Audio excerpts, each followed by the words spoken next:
They lead the series 2-0. Josh Hart, the leading scorer in this one for the Knicks, 26 points, 4 boards, 7 assists, and 2 steals.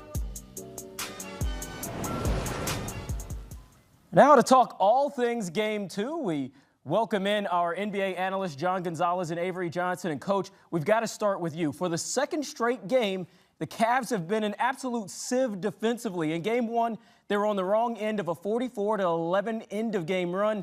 And in Game 2, they gave up 18 straight unanswered points in the third quarter. And both of those were pivotal stretches. So how does a team stop the bleeding when it gets in such a bad defensive state?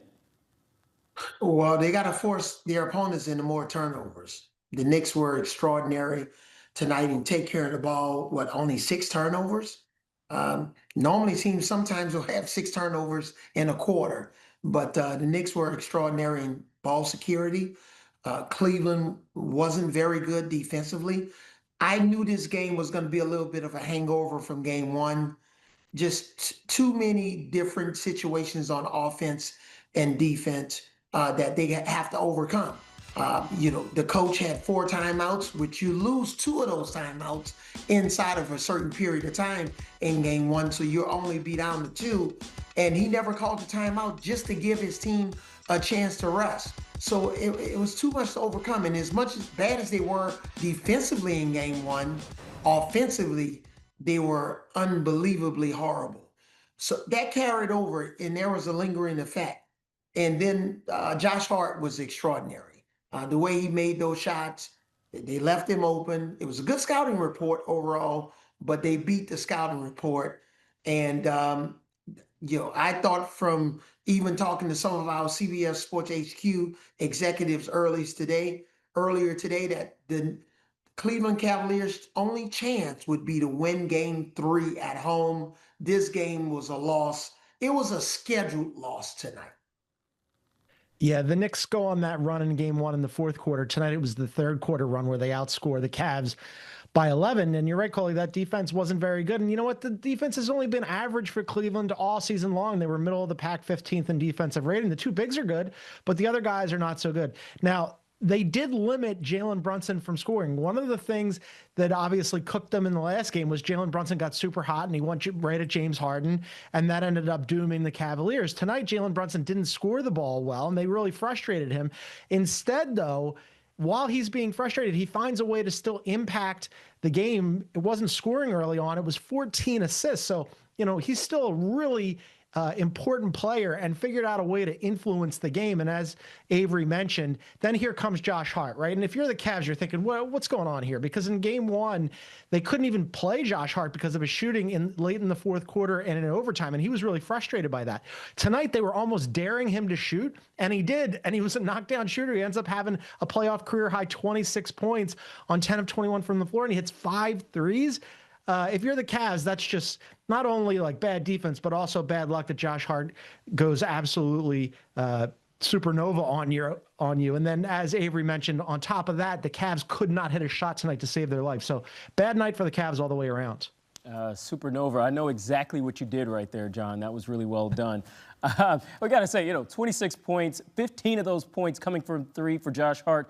With him being the elite guy, I want to stay right there a little bit longer, John. How much of a difference maker can Josh Hart be offensively to the rest of this series, just building off of a night like he had tonight? On game. Yeah, he's Mr. Do Everything. He's a Swiss Army knife. He's all over the floor all the time. What you expect from Josh Hart is all the hustle stuff, right? For him to be a great rebounder. Tonight he had 7 assists as well. To play defense, to frustrate the other team, to be the nudge, right? To the fly in the ointment. What you don't expect from Josh Hart most nights is for him to go for a playoff career high 26 points, right? He was so efficient. He took 21 shots. I think if you're the Cavs and you're coming into this game and you said, all right, Josh Hart is going to take the most shots. He's going to take 21 shots. You're thinking, we could win this game.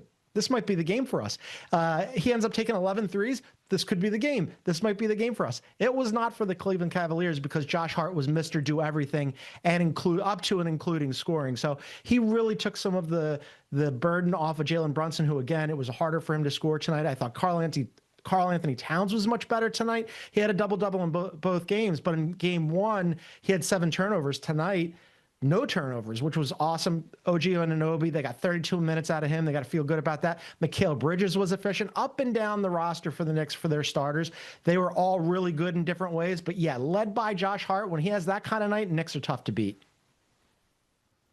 Let's talk about the positives for Cleveland going into game 3. And I know there's not many of them. And sure, the Knicks had 32 assists on 6 turnovers, significant assist to turnover ratio. 88% of their scoring came from their starters tonight. Their bench, they didn't really need their bench tonight.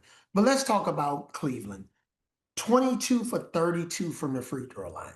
Okay, so the free throw attempts were there. The conversion rate wasn't as profound or exceptional in a way that you needed or efficient. So that's a positive. If you can continue to get to the free throw line and convert at higher rate going into your game 3 at home, that's a positive. I just think for Cleveland, James Harden, Donovan Mitchell, you got to play like MVPs. If you guys think you're future Hall of Famers, you got to play like it in this series, and especially with ball security. Donovan Mitchell was not a factor. He and James Harden in game 1, what were they? 1 for 12, 1 for 13, the 4th quarter and overtime. They have to put their imprint on this game in the first 5 minutes of game 3. I've coached in a ton of NBA games, Western Conference Finals, NBA Finals. We always want to talk about the last 5 minutes of the game.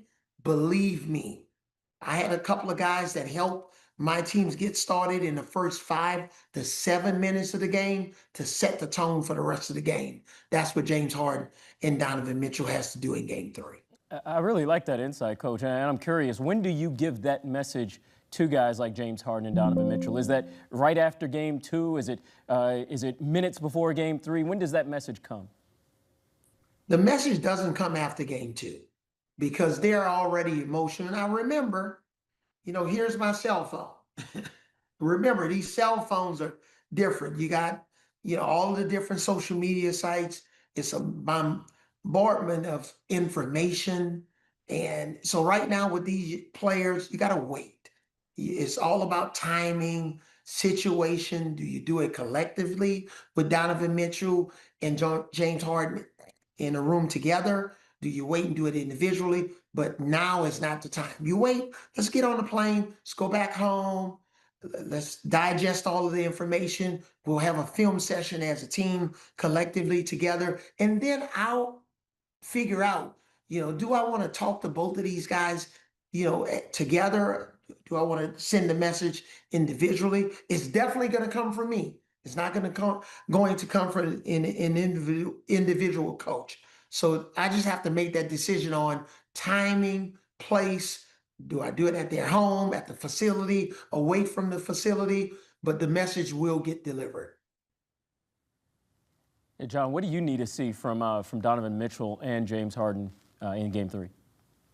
Yeah, well, one of the things I would have said was I'd like them to clean up the turnovers from game 1, right? And they did tonight. I mean, Donovan Mitchell had 1 turnover and James Harden remarkably had none. So right there, you would think that would put them in a position to win the game. And again, limiting the entire team to single-digit turnovers, that's a really good start. But yeah, Avery's right. Those 2 guys really have to step up their game. James Harden tonight, not an efficient scorer. Donovan Mitchell, almost a quiet 25 points. Now, the good news for the Cavs is they can't shoot the ball any worse than they shot the ball tonight. Overall, as a team, Sam Merrill had some clean looks, missed all 7 of his 3-pointers. Max Strus, he only made 1 of his 3s. As a team, they only made 9. They shot 26% from deep. The Cavs offense is a good offense, right? Almost top 5 in offensive rating during the regular season. And the good news is that they play much better at home in this postseason than they have been on the road. On the road, they played 9 times. They lost 7 of them, right? Those 2 games that they won in Detroit were almost anomalies. Game 5 and Game 7, good for them. But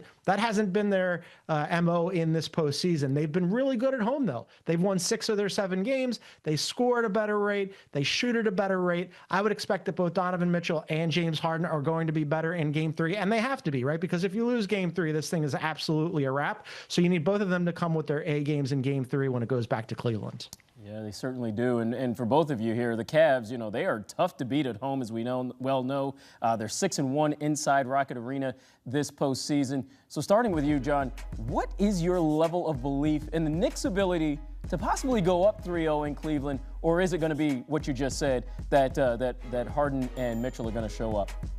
Yeah, the Cavs, again, they play really well at home. They've won 6 of 7 at home. They score the ball extremely well at home, or at least much better than they do on the road. They tend to be better with the ball. The defense tends to be better. The